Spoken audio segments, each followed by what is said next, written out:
So in the end, you decided on the University of Arizona, but you also made stops at Dixie Junior College before finishing your collegiate career at Southern Utah University. Could you take us briefly through the story behind that? I am an impatient person by nature. Okay.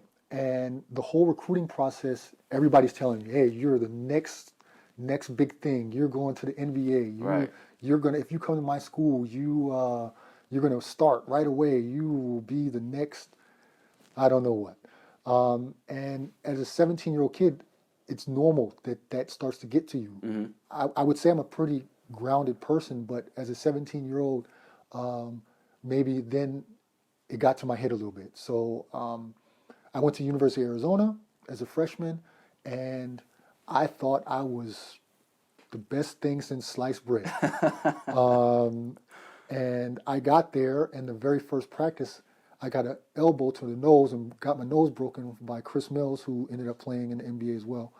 And it was like, okay, welcome to Arizona, buddy. You are the low man on the totem pole right now. Right. And that was a shock for me.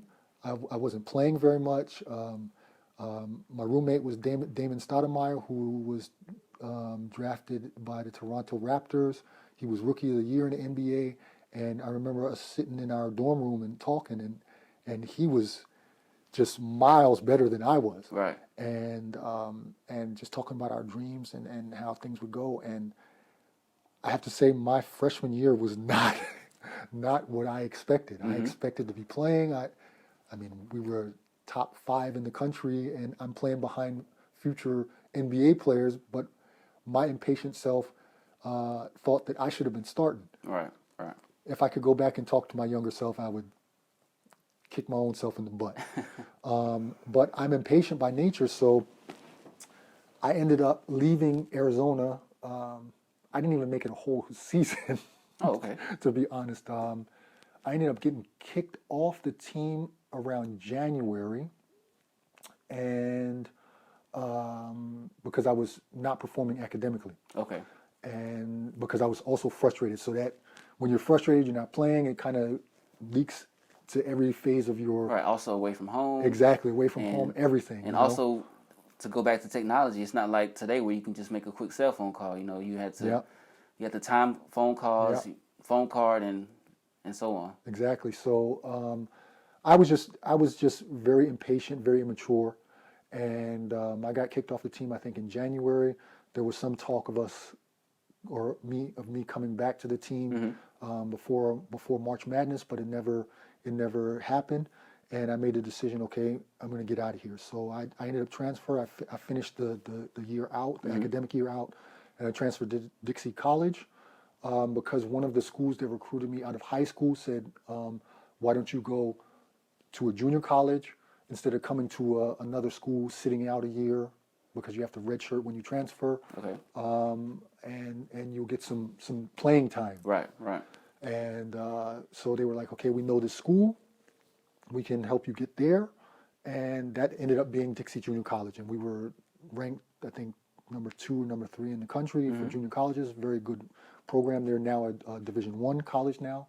And then I had to decide what would be the next step.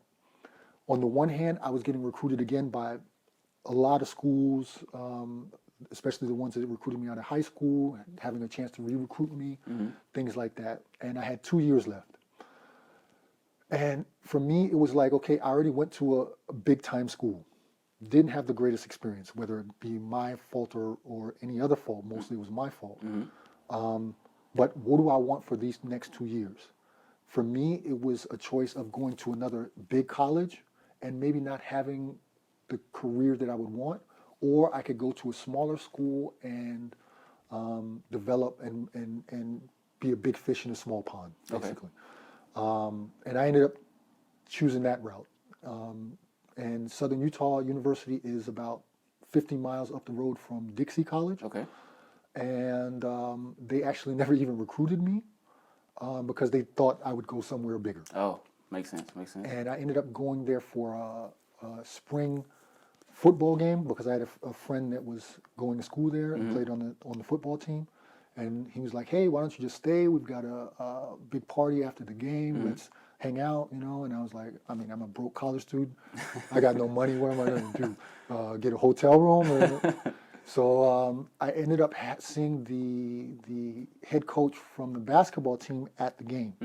And we started talking at halftime, and in the back of my head, I had the story like, hey, party, you know, stay.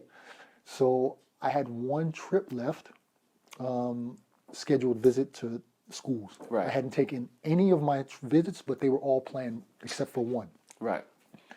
And I was talking to Coach Evans, Bill Evans, that's his name, and out of the blue, I said, hey, if you want me to take an official visit, I need a hotel room. I'll take it this weekend, right now.